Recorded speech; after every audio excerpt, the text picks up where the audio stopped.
Oh, and welcome to the pod before the pod.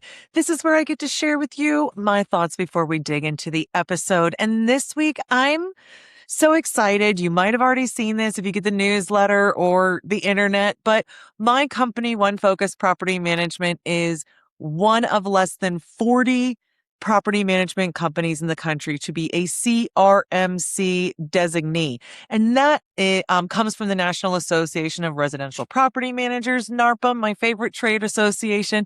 And it's their top designation for property management companies, displaying excellence in the field. And so, as I said, less than 40 of these companies are in the country right now.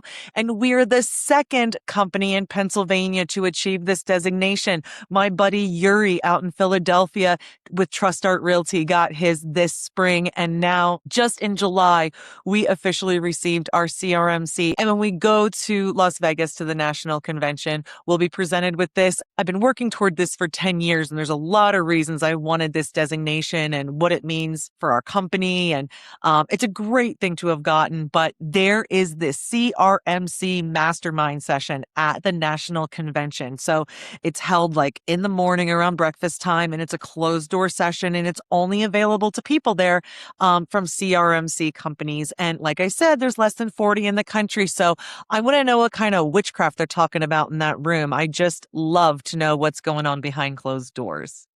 This podcast is the second in a two-parter with Justin Anderson, the author of Funny Money, Building Wealth in a System Rigged to Keep You Broke. This is the more important of the two episodes, and last 2 weeks ago was quite important. We heard a lot of great stuff. Justin is very well spoken.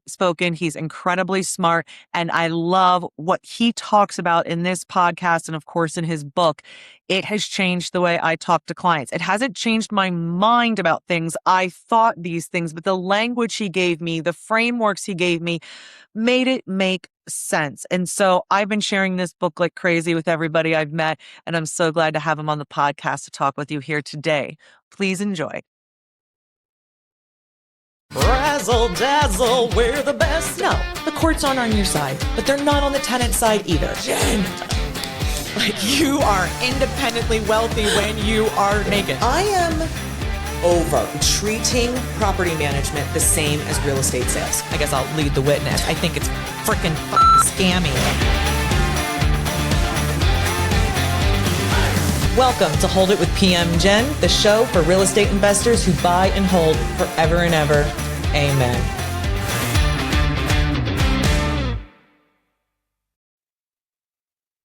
Welcome back to Hold It with PM Jen, the show for investors who buy and hold forever and ever. And I know you're excited. I am too. We've got Justin Anderson back this week. He is the author of Funny Money, the founder and CEO of RentSmart.com, a licensed broker in Florida, Georgia, and South Carolina. This is just a little something. Don't even pay attention to it. He has an MBA from Harvard. Stupid. And in 25 years, he's bought, sold, and managed over 2,000 units. But we talked about a lot of his personal story 2 weeks ago. This week, we're going to talk about how you answer the question in Funny Money, Justin, of when and where to invest for investors. And the thing you said was, smart investors are cycle aware. For somebody who's never heard that phrase and what does it mean, what it means, why do you think investors are missing it, and what do they need to know about being cycle aware? So, inside this business, Jen, the primary cycle that we all talk about is the buyer's markets and seller's markets. That is a component of one of the three cycles. And there are three core cycles that I think as investors we should be intimately aware of. One of them is sort of telling us when, although I do not believe in timing markets, there are better times than others to make investments. And there are times where we can look to the future and maybe not be able to predict exactly when that step is going to happen, just know what the next step is going to be so we can be preparing for that in our investments. And that is the market cycle. So, as we're talking about buyers markets and sellers markets, we know that they go cyclical. They're round and round. Buyers markets on the bottom, sellers markets on the top, and this cycle repeats over and over and over. And when we add time to that cycle, it creates a wave. That wave is what we call the market cycle. And I talk about this in the book in I think a level where it's very digestible and easy to understand. And I use some analogies back to when I grew up as a kid in Southern California and surfing and thinking about the waves coming in and being able to manage that process and give different examples there. Today, I'm not going to dive deep into the metaphor of surfing as much as I'll just share with you that inside a market cycle, and I think you have a chart that you can share with the Yep. readers. On YouTube, folks, you can see the video, and you should do the video for this one because we've got various graphs that Justin's provided us with that are going to be very helpful in understanding. Or you can just buy his book. They're in there too. Go ahead. I'd love that too. In the market cycle, there are actually 4 different phases to the market, not 2. Right. There are 2 buyers markets and 2 sellers markets, each with very different and distinct indicators that drive them. And when those different things are going on in the market, understanding those things and being able to see what they are, and they're very predictable, to be able to see what's coming next so that we can structure our investment decisions based on what is happening in the market at this moment in time. And I will tell you, as we sit here today, Jen, there has never been a better time ever, not in my entire career. There has never been a better time than right now for you and your listeners to be taking action and buying your next investment property. Whether that's your first one or your 5th one, there's never been a better time. Real estate is straight up on sale. It has not been this cheap in over 150 years. We're going to talk about that later at the end of this Yep. piece that we're talking about. And I'm going to explain in detail why, but there's never been a better time. Having said that, Yeah. there are other times in the market where maybe it's best to just take our rental properties and go around back and make sure we're painting the shutters and making sure that everything's in perfect working order and we're not necessarily Yeah. buying the next investment property. And the market cycle will tell us that. So, as we look at this chart here, I'm going to ask you which one you believe we're in, BM1, BM2, SM1, SM2. And before you do, I'm going to take a risk and tell you where I think we are. Even though I might, if I was smart, I'd adjust it based off of what you just said. I think we're in buyer's market 1. I think we are coming off of SM2, seller's market 2, which was, I'd say, COVID 2022, 2021. There's been a long period of adjusting, and I feel like we're starting to hit the buyer's market. And I am surprised to hear you say that today is so strong because my gut's telling me today's good. Wait until 27 or 28. I love these discussions because it is, first of all, it's always a good time to be buying real estate. Yes. Okay. But secondly, let's talk through, you just mentioned a bunch of like buzzword, keyword things that if I can, to give your listeners a little bit more context, let's define them for just a minute. We have a buyer's market phase 1, buyer's market phase 2, seller's market phase 1, seller's market phase 2. The descriptors for those, a buyer's market phase 1 is when we have come off the top of the market and we have entered what's called the decline phase. Buyer's market phase 1 is the decline phase, and that runs from just over the top of the market all the way down to the very bottom. At the true bottom of the market, we hit a buyer's market phase 2. This is the absorption phase. During this absorption phase, we're absorbing a little bit of the oversupply. The market is starting to turn. We're starting to see a little bit of rent growth, very small, a little bit of pricing growth, very small. Market is starting to expand, a little bit of investment property activity. We're starting to see the whispers of that happening. That moves us still near the bottom of the market, but into the growth, into a seller's market phase 1, which is the expansion phase. Yeah. This is when there's job growth going on. This is when pricing is starting to accelerate. This is where occupancy is increasing, vacancy is decreasing. Inventory across the broader market is decreasing as that gets absorbed, taking us up near the top of the market where we hit a seller's market phase 2. We move into what's called equilibrium. The equilibrium phase is where rents start to flatten, pricing flattens, inventory starts to increase, time on the market is increasing, and then it tips us back over into a buyer's market and the cycle repeats. So when we're in that space, the two key indicators that I would probably look at that are easiest to identify, but also in this particular market can be a little confusing. In a buyer's market 1 decline, the core indicator we're watching for is oversupply. Mm-hmm. As that oversupply comes into the market, pricing drops and follows suit. As the market starts to really take off and grow, what drives that growth is jobs. As job growth happens, it starts to improve the overall economy. It improves the psychology of the buyers. They feel like they have more. They're able to start taking some action, moving into the real estate market, upgrading their house, buying their first home, whatever it might be. We're in a very unique situation today.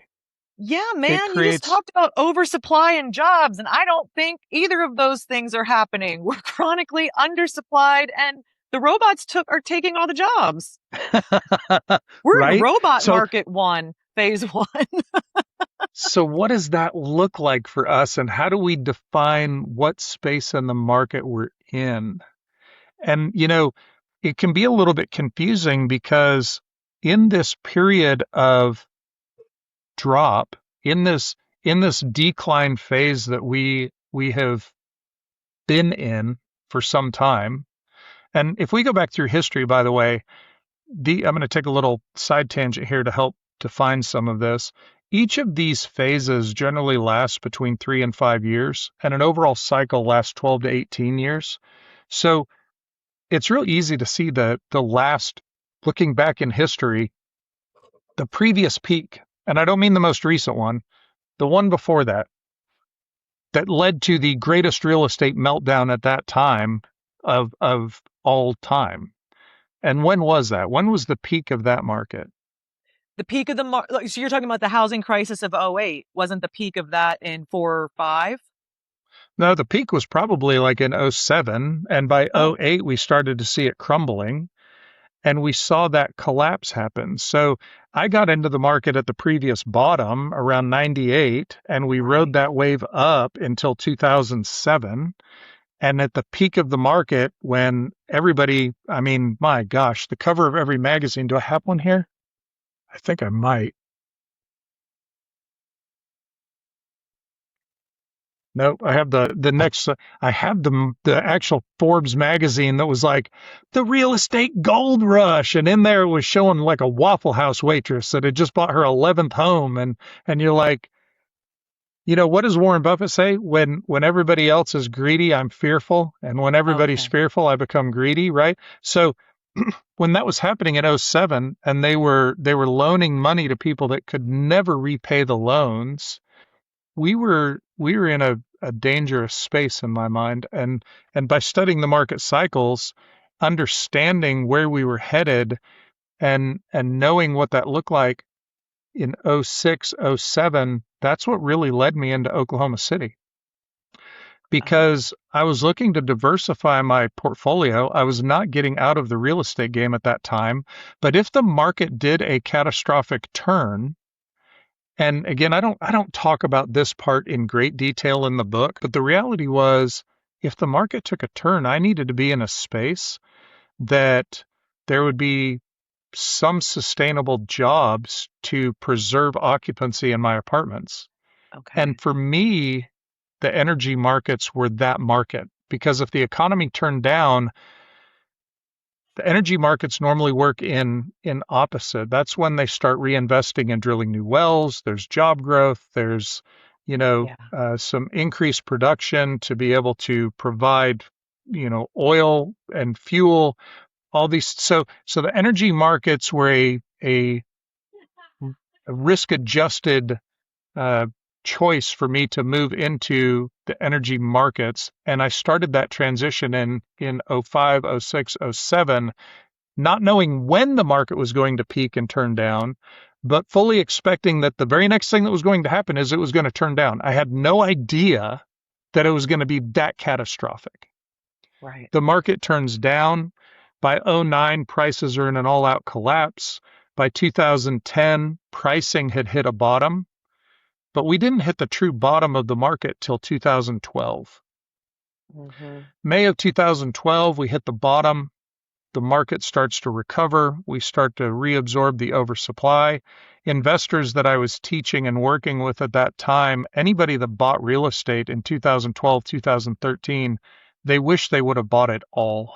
They wish they would have bought all the property that was available. Right. Because what happened over the coming decade from that period as the market recovered was simply staggering.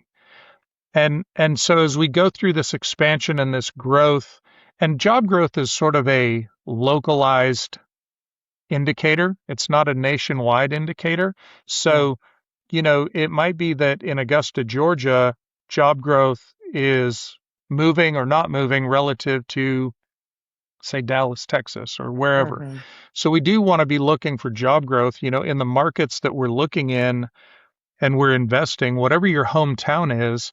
If there is some job growth going on, what is driving that, and where are the people that are going to be attracted to those jobs going to be living? Mm-hmm. Because Yeah. those are the areas we want to invest in. We want to be investing our dollars into real estate assets. So now we're talking a little bit about when, but also starting to come into the where, which is going to lead us into the next two cycles. Be able to identify where that job growth in your city is happening and determine what type of job growth it is so that we can be acquiring assets that are going to be most impacted by the growth that is happening, because there Okay. will be the most demand for that asset. So we go through that job growth and we hit sort of the top of the market this time around. When was the top of the market for this time? I think it was 2020. What do you, Okay. so you say the bottom was 12 and then a recovery, job growth, and you're looking for the next top. Yep. That's what I got 2020. What do you think? Where was it? I think that the key indicator that caused the market to really start to soften was when they started raising interest rates. Yeah. And that interest rate shift, the market through COVID in most markets, now not all, certainly there were some markets that were very negatively impacted by COVID. Now, these market cycles, you bring up a very interesting point. These market cycles get disrupted by major world events. Okay. So World War I, World War II, Vietnam, the COVID crisis, the pandemic, those The sorts of subprime things, they mortgage will. crisis, Well, all of so it. those that was a direct result of the real estate market in and of itself. So I'm talking about outside forces that might slow or delay some of the timing of how the market moves. I actually think we probably should have been a little further along in this market cycle had COVID not happened. But COVID happened in 2020. Certainly some markets stalled, especially the markets where, the restrictions were the heaviest, and we watched people migrating to warmer climates, going down to Florida, working remotely, those sorts of things. We saw those markets get a huge, like, steroid injection for growth. Other markets might have slowed just a little bit, but they were simultaneously printing enormous volumes of cash at this time. So then it becomes this very confusing thing, because just in the basics of economics, if we have a fixed amount of supply of something, and I recognize that it's slowly increasing, every year there's a few more houses built, whatever, but we have a fixed amount of goods, and all of a sudden there's an extreme change in how much available currency there is competing for that same amount of fixed goods. What happens to the price of those goods? Goes up. What happened to the value of those goods at that moment? Did the value change at all? There was no change in value, but pricing shifted. So I'm foreshadowing a little bit to where we're going to head to in this conversation. But as we hit the peak of that market, it really started to slow when interest rates started going up and people pulled back. And they stopped for just a minute because, I don't know, I used to be able to get this 3% loan on my house. Now they want 4, 4.5, 5, 5.5, 6, 6.5. It even peaked out near 8%. It's come back down to about 6.5% right now on a 30-year mortgage. But Yeah. in that scenario, those rates started going up in the summer of 2022. That's what I think that we will look back and define as the ultimate peak of the market is the summer of 2022 as interest rates started to rise. From that point, we started to come down the cycle. Now we've got this confusing thing going on because while I'm telling you that the value of real estate is plummeting during that phase, if we go look at the hard numbers, there was not a massive oversupply of inventory that came on the market. And also pricing continued to grow a little bit. Yes. In fact, it isn't until just quite frankly around in my market and multiple markets, certainly there's markets that have been massively negatively impacted. Florida right now is getting hammered. Major oversupply of inventory, major price drops. A lot of that is driven by COVID, people moving back out, tax law changes, outside forces, things that are happening there driving Insurance is what I hear from insurance. Floridians. Yeah. Yes, right. So we're in a space now where we're in a very confusing time because if you don't know what you're looking at, you might be basing your decisions on past history and going, well, in past history, we've always had this like increase in inventory and this like massive foreclosure tidal wave, and it caused pricing to drop. People were losing their homes. All those sorts of things are going on. The problem is that's not going to happen this time. I think the one thing I am really trying to drive to, though, is like, where do you think we are now? Like, you're building us up to this current, and I'm just kind of going, well, then where the hell are we right now? Like, where does this explain what I'm seeing? I'm really having a hard time. Like, you're so right. And it feels different because I'm in it and I'm experiencing it, right? That's the only thing that's different about this cycle is that we're in it, experiencing it in real time. It's not historic. Here's what I think is, I don't think we've turned to the bottom yet. I don't think we're into a buyer's market phase 2. I do also think, like you, we are in a buyer's market phase 1, but we are deep in it. We are very near the bottom. And the point here is why I'm saying right now is the time to buy. What is going to be the triggering factor that causes the market to start to take off again? You know what's better than building generational wealth? Not a damn thing. And obviously the best way to do that is through buy and hold real estate. But let's be real, managing your properties yourself, that's a one-way ticket to burnout. This is supposed to be an investment, not a burden. At One Focus Property Management, we don't just manage your properties, we make buy and hold real estate actually work. We handle everything: tenant screening, maintenance, rent collection, you name it. All you do is watch your portfolio and net worth grow. We make sure you never even think about quitting real estate investing, because the secret to buy and hold is to hold it for a very long time. And you can't do that when you sell every time you have a problem. We're the biggest, baddest property management team in Lycoming, Clinton, Northumberland, Montour, and Columbia counties. And we do it all to give you more protection, less work, and absolutely no drama. So let's turn your rental properties into wealth building machines. Learn more at onefocuspm.com.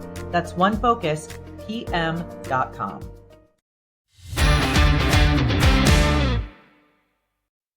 The triggering factor that would cause the market to take off again, well, you told me we're going to look at supply and jobs. Okay. So would it be changes there? Would it be changes in our supply and our jobs? Essentially, the supply So let's and demand? evaluate that, right? And I love teaching from this format because I'm not trying to stump you, but what I'm trying to do is the questions you have are not unique to you. These are common questions, and I'm sure that the listeners, they're having similar questions. So if we can dig through and evaluate some of these things together to help build a better understanding of this market and the market cycle, I think it helps people be able to evaluate these things better. So let's talk about supply. We have right now in our country a massive undersupply of inventory. Is that going to be fixed quickly? Is there even a way that that could be fixed quickly?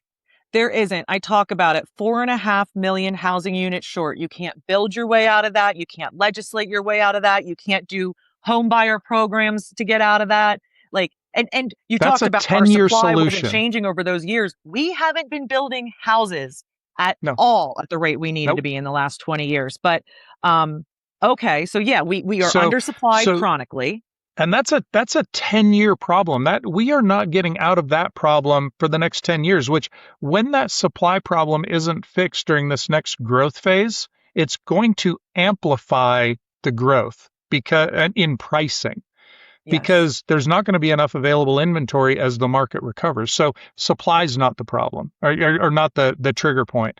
Job growth maybe, but the job growth is going to come largely from what? Why are companies right now not doubling down, hiring, investing money deeply into growth? Why are they not and creating new job growth? Why is that not happening?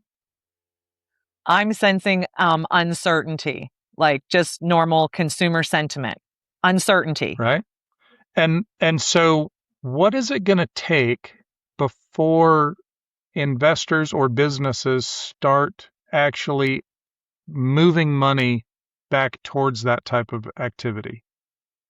Stabilization, consumer confidence. And interest rates.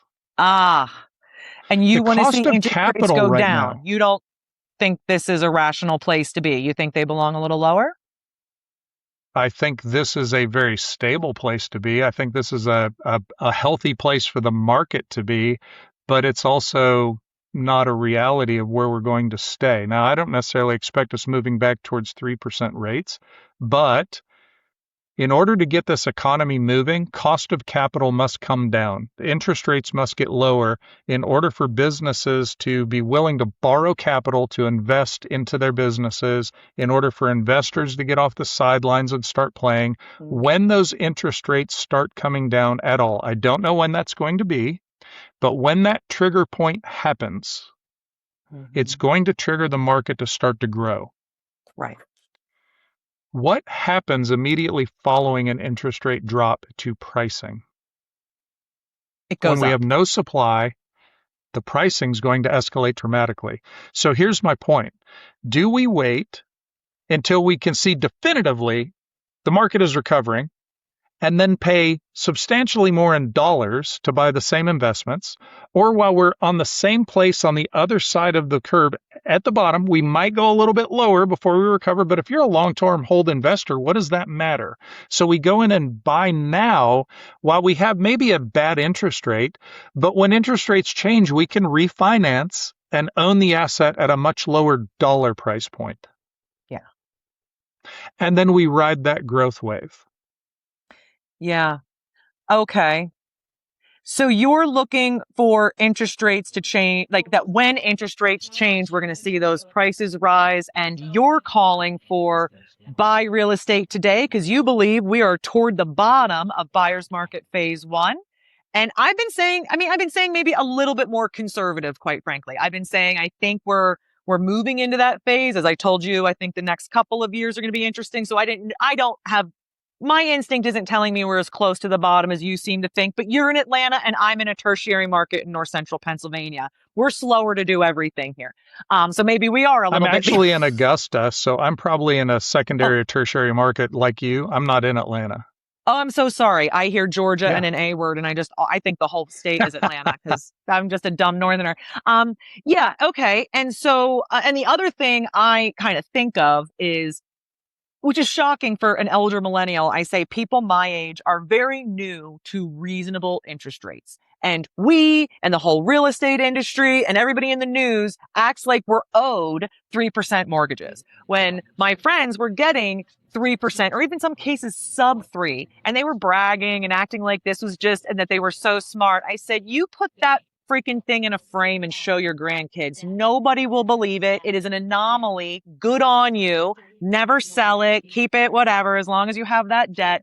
So, and one thing that I would criticize our industry for doing, the real estate sales industry, is that they have been very slow to be reasonable and rational about what this time is like and when things are changing. So I get a little triggered when I hear people talk about interest rates coming down and things like that, because I find too many investors think they're owed that, and then it's not a reasonable time to invest. And then I say this really caustic thing that makes enemies, which is when you made money on a property with your 3% loan, you shouldn't brag about that. My dog could make money on a 3% loan. Like, you're not a real estate investing genius on low cost debt. If you can make money on a 7, 8, 9% loan, now you're an investor, right? Now you're bringing some skill to the game. And I call them spreadsheet jockeys. I go, yeah, when the money's cheap and you're just doing this kind of stuff, you can make this happen.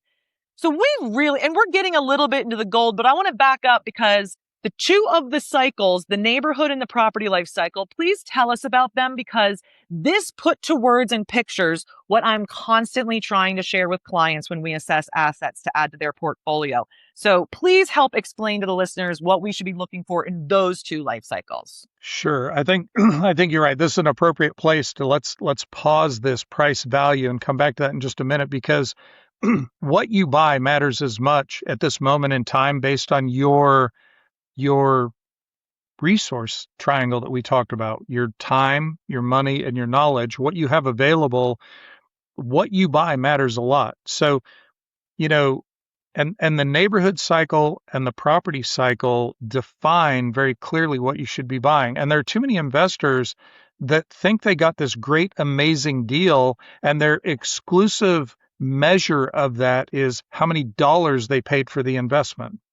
But if we go into a neighborhood that's in the wrong place in its life cycle, and the neighborhood is in deep decline, and there are houses all around it that are boarded up, and the property itself is, 55 years old and it's never been improved, and houses around it are a disaster, yeah, you could practically get that thing for free. It doesn't mean it's a deal.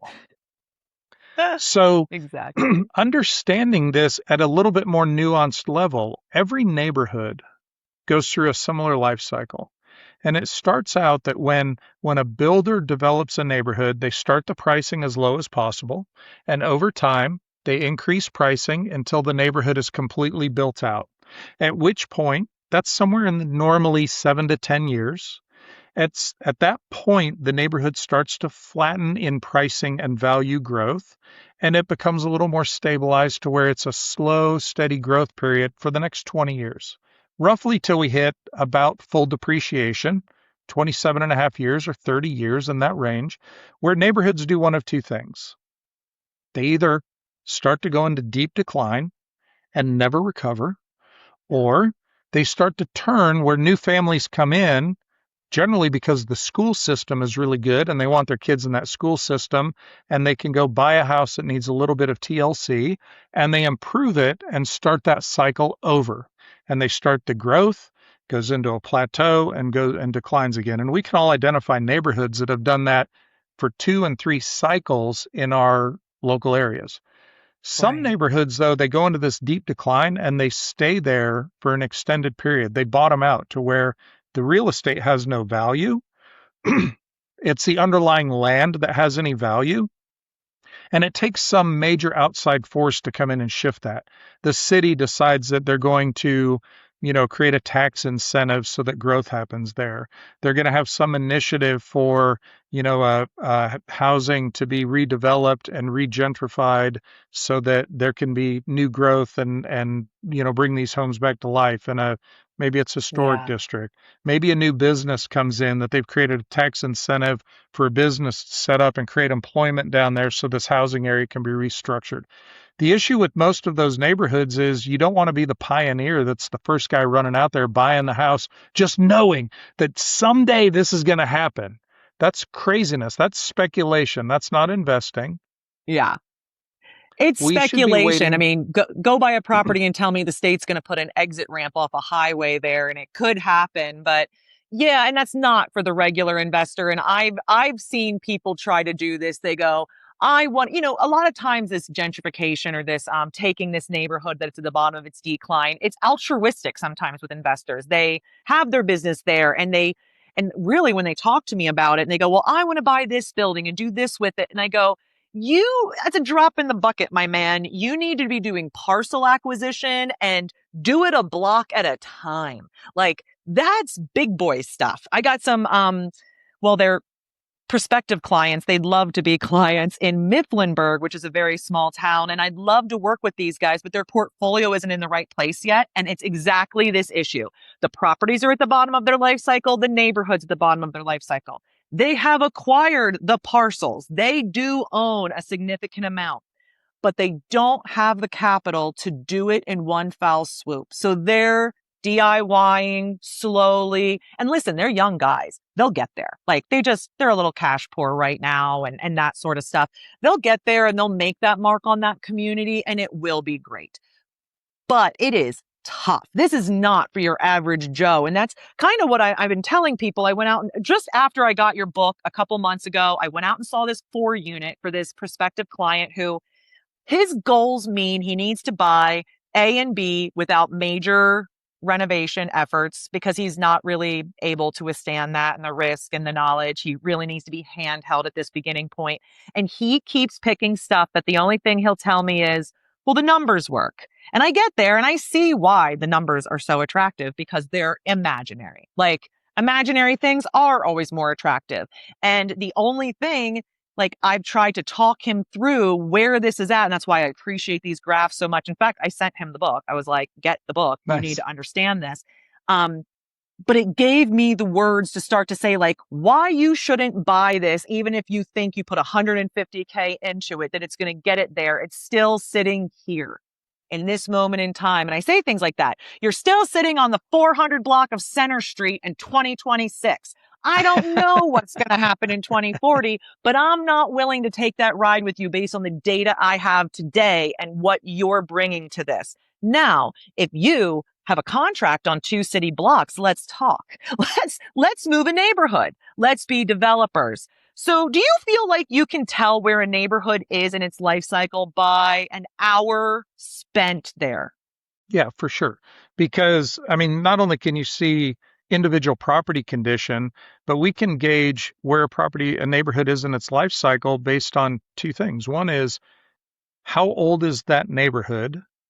And are other properties being redeveloped? Is new money moving in and changing the demographic and not just the demographic of the neighborhood, but the condition of the assets to where we're seeing some improvement that we've turned that corner and we're going back into a growth phase. And 1 or 2 properties doesn't cut it. That is not enough to move a neighborhood. So to me, the safest place to be investing my dollars is in the growth phases of after the growth has already happened. So I don't mind leaving some meat on the bone for the other guy. Here is something nobody tells you when you're starting out in real estate investing. Your local bank isn't set up for what you're trying to do. If you're buying rentals, then you need a lender who actually understands rentals.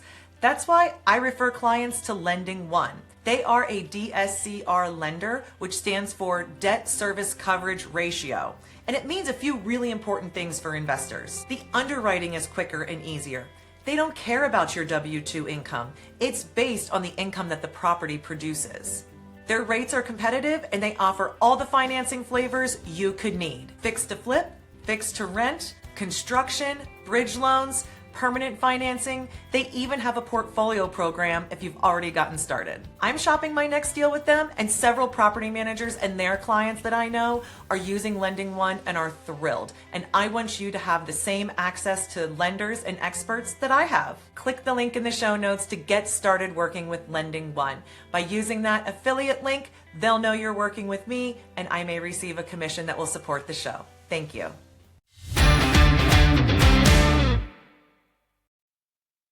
This is different from our market cycle conversation where we're talking about in the broad market when I should be deploying my capital. And I want to be deploying that before the market turns the bottom.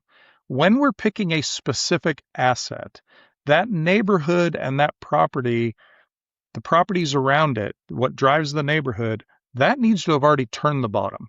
So that could happen at the beginning of the life cycle when a neighborhood is just being built and you're buying that asset that's 2 to 5 years old and there's still new construction going on and we have growth to go. And the reason I look at those assets is the guy that has the 2 to 5 year old house that's competing against new construction is selling that house at a discount. Yes. Agreed. So I can buy at a discount and ride the growth. I will buy at the beginning of that plateau period. Buying at the end of that plateau period where I don't know which direction that neighborhood's going to go, very risky.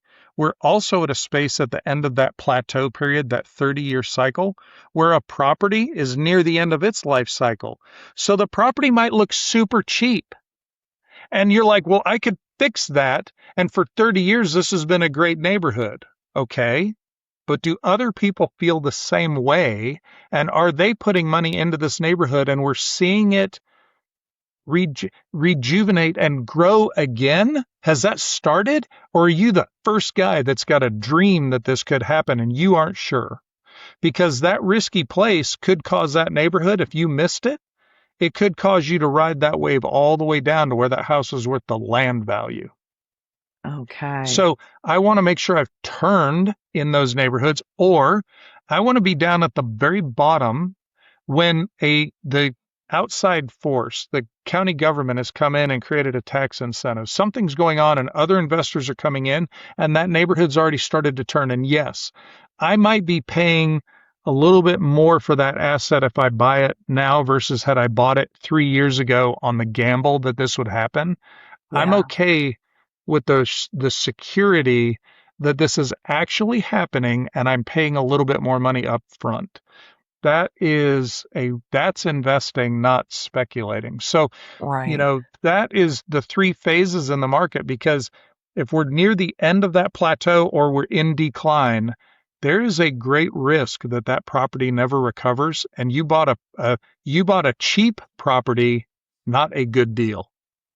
Yeah. Before we move on to the gold versus money conversation, talk about the property life cycle quickly. This is probably the easiest one, I think, to wrap our heads around. This Yep. is the basic one, right? That I think if you've never heard of this before, this is the one you can learn 100% off a podcast. Talk to You us know, about this. from the moment a home is built or completely renovated, from that moment forward, it starts to decline in condition. It is at the ultimate peak moment at that top. As soon as things start, that it's been built or completely rehabbed, at that moment forward, the water heater starts to age, the roof is aging, the appliances are aging, the flooring's aging. You put people in those houses and they accelerate that because they're living hard on those things. And so it's driving that price down. As a new investor, a low-priced property most likely means that it's at the end of its life cycle and it's going to need everything done to bring it back up to peak value and pricing, and that cycle starts over. And if your skill set is not such that you know how to manage that type of project, that is not the project for you as a first-time investor. If you don't know how to do that work, you should be hiring it out mostly anyway as an investor. But if you've never done something like that, you should start with like carpet and paint, not a burnout. Amen. When I hear a new investor tell me they're open to investments that have large capex right off the bat, renovation, right? They're at the bottom of the property life cycle. I ask them about their capacity, right? Like their knowledge, their experience, their resources in this, and they're like, well, I'll find somebody, or my uncle knows some people, is what they'll say to me. And I'll say, again, you're dancing a jig on the cliff's edge and I'm snatching you back here because that is so high risk. And the Yes. naiveness with which a new investor will say, yeah, I mean, I have the money. I can execute the renovation on this 4-unit building. And I go, that is hard, my friend. It takes every bit of expertise to run a project close to budget and close to on time. And the things that are going to come up for you, I said, this isn't going to make the next 6 months of your life at your dental hygienist job fun. Like, It's not. You're going to have voicemails and text messages from contractors or from people talking about these problems or that problems. And so it is very attractive, you're right, to the new investor. Well, like you. In our last podcast, we talked about you were 25, you didn't have money, you bought something. I believe it's fair to say it was in the trough, it was at the bottom of its life cycle. You did the full renovation, brought it back up to highest and best use. And that's how you held it then and did that. And I talk to people about that. I go, if you're buying a property at the end of its life cycle, and you're going to make the investment in, you're going to ride that the whole time. You're going to manage that in a disciplined way. You're going to make that depreciation period as long as you can with great management. And then if you're a young thing like me, you'll get another shot at renovating it. Guess what? We live longer now, so you can fix all the mistakes that you made in the first renovation. I love this property life cycle, and I've actually considered putting an image of it on my stabilization plans that I write for new clients to say, hey, I'm giving you this advice in the context of this is where this property is in its life cycle, maybe even the neighborhood. I don't think I could do that in 1 hour with any kind of accuracy, but maybe I'll trick you into standing in a neighborhood with me sometime and we can do it together. But Sure. in the market, I feel like I have a better feel of than even neighborhoods. Although I think if I just put my foot and looked around and did what you did, I think I could do it.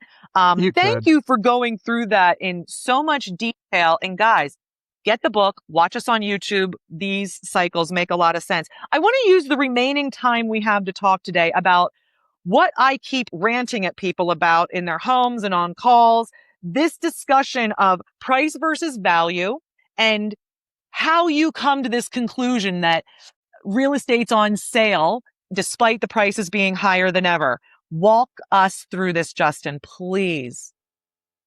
So this started for me about 15 years ago when I was teaching a class on trying to explain both the market cycle, but understand that the market cycle is based on value.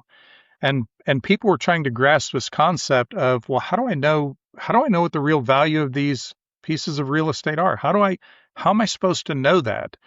And it was at that moment in time that I started thinking to myself, well, it is difficult if we are trying to evaluate based on this funny money here that is a constant moving target and does not hold its value. It becomes difficult to assess what's the real value of the real estate if we're measuring it in dollars. So about 15 years ago, I made the correlation, well, what's a better store of value that I could measure this against? Where could I find an asset class or a product that has much more stability? And at that time, I chose gold. And I chose gold because it has been the most stable store of value for the last 5,000 years of human history. There is a reason why gold is the anchor point for so many different asset measurements, and why our dollar was even tied to it for a very long period of time. Tied to that as the measuring point of determining what the real value of that asset was. Now, I acknowledge there's no doubt it is not a perfect measure. We now use gold in, industry. It's in technology components. It is used for other things other than exclusively storing value. And there's some speculative runs that come in. People come in and start overbuying gold, driving the price up, that sort of thing. There's no doubt we just got through a little bit of a bubble like that over the last 6 months as people were panicking. It's still a better store of value than any other single asset class that exists. So what I did in a nutshell was, instead of measuring houses in dollars, I measured them in how many ounces of gold it took to buy that house. And we can go back in history, all the way back 150 years, and look at the price of gold at any given moment. On any day, we can look at the spot price of gold. We also can go to the Federal Reserve of St. Louis. That is the Federal Reserve's education department, and it's called Fred. We can look on Fred's website and look at historic data back to 1960 on median home price. So we can see in any given month of any year, going back to 1960, I think is the year, we can see what the exact price of a median home was.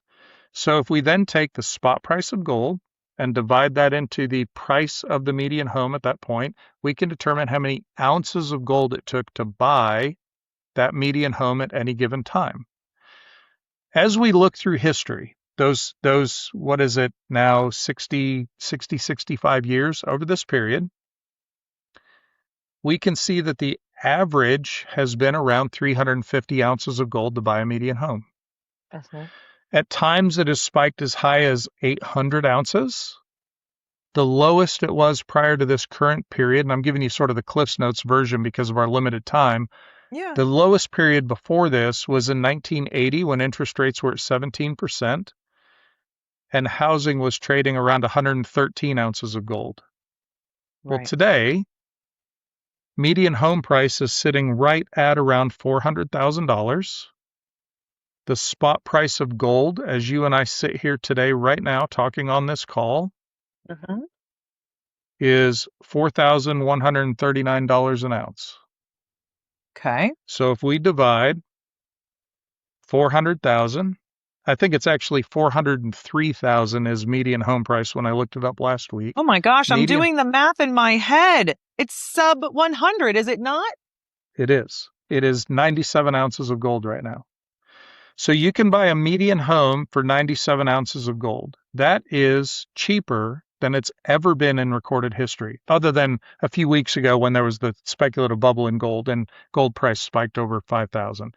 In real terms, real estate has never been this cheap. What is driving that is not that the that that the gold has gone. What is driving that? I'm going to answer it directly instead of trying to work into it backwards. What is driving that is that our government has printed so much of this. Yeah. There are so many more dollars competing for the same amount of fixed goods. And we are not able to increase the amount of fixed goods fast enough to fix this equation. So right now, the most confusing thing is you're going, well, Justin, we're at the bottom of a market, but pricing hasn't really fallen. No, it hasn't, because there's so many more dollars competing for the same amount of fixed goods. The Yeah. value, though, has collapsed. From the peak in 2022, the peak value came back and hit 257 ounces.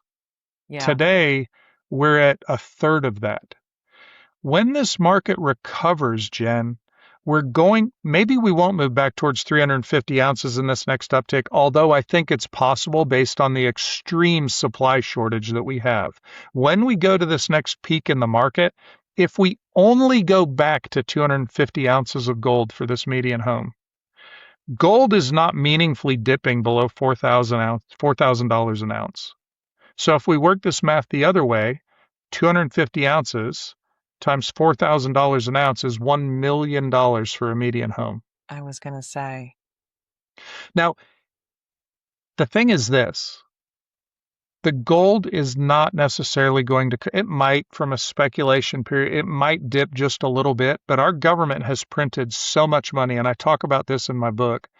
Our government has printed so much money that not only is gold probable to stay at 4,000 an ounce, it's probable it's going to grow from that point. Right.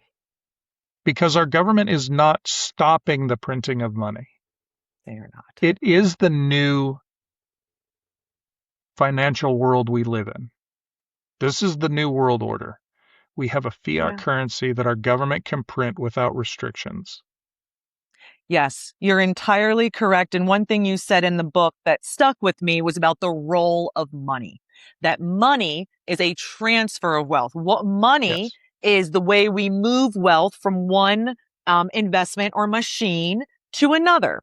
And money is not where wealth lives. So No. we should not be keeping our wealth in bank accounts or things like this. Instead, we want to move them to vehicles, machines, assets, whatever. In my opinion, that's properties, that we are buying properties and we are moving it from piece to piece. And then in general, we're allowing our wealth to be residing in those things while I go out and make money actively every day and feed myself, and my wealth, which is for when I don't make money or can't make money or whatever, is somewhere else.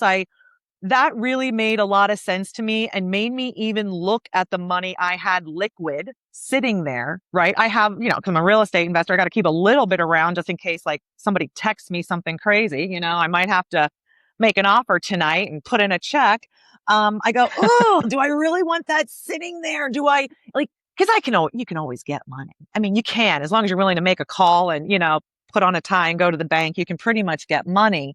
Um, that really was an aha moment for me. When did you realize that in your journey that like money is to move, value real estate or investments are to hold it? When was that really clear?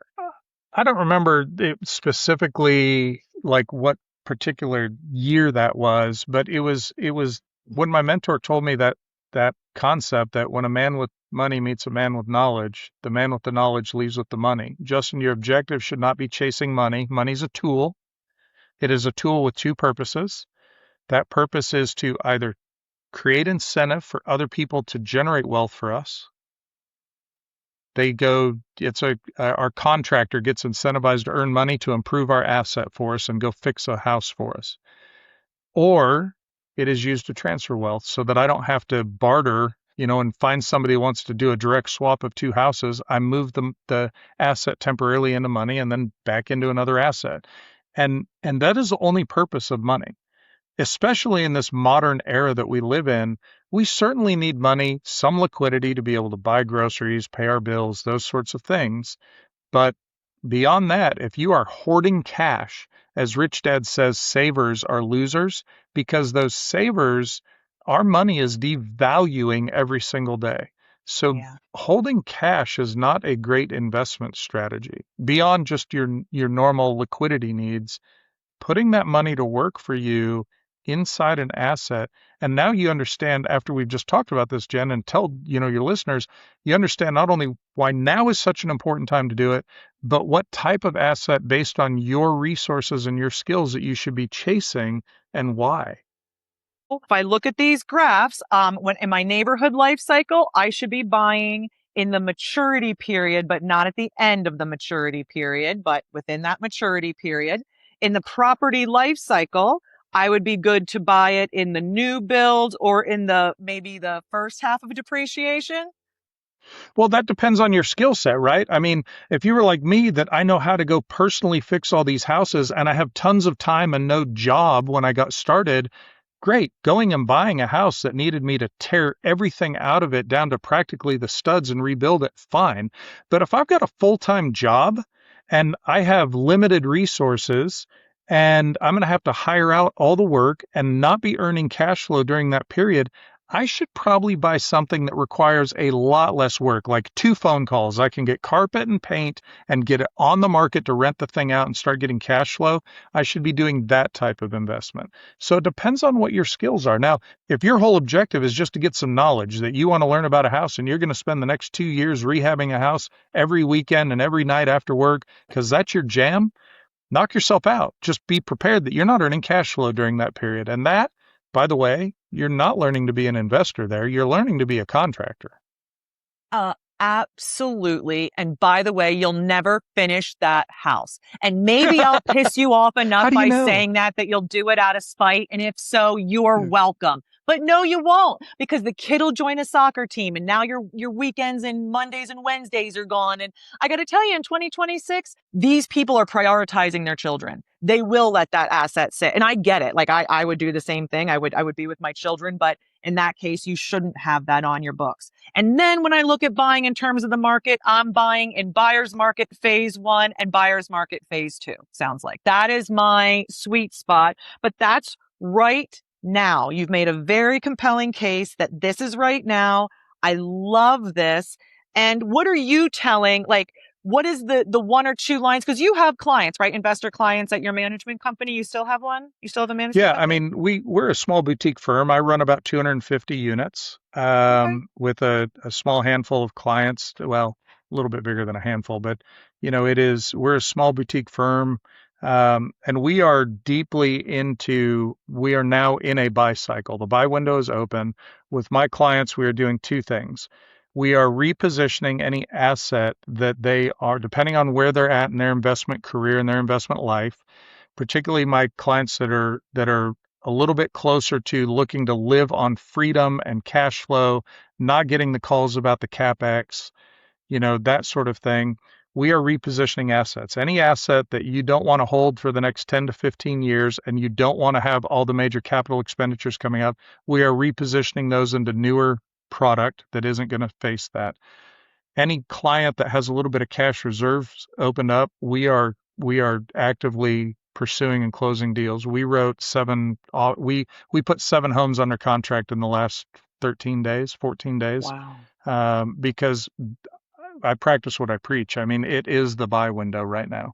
So What are we you are, telling clients who want to sell? I had a client come into my office 2 days ago. He is a pretty long-term client, maybe 8 doors, call it like that, across 4 properties.